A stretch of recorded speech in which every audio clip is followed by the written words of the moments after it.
ଆଉ ଥରେ ତାକୁ ଦୁଇ ତାଟିଏ ଗରମ ପାଣି ଦେଇକି ଠେସିକି ଚିପୁଡ଼ିକି କାଢ଼।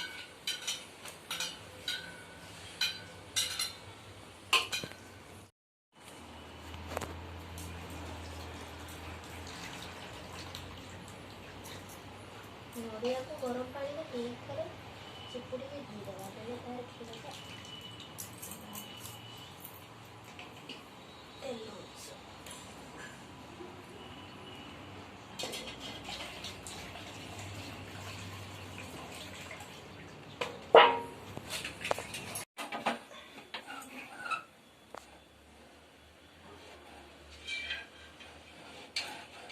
ନଡ଼ିଆ ରସକୁ ଚୁଲିରେ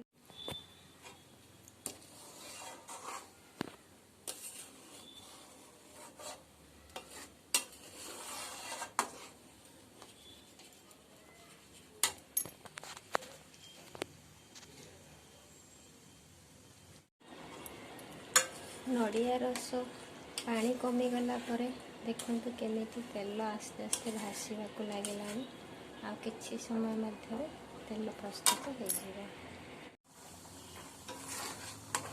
नड़िया तेल प्रस्तुत हो आसला।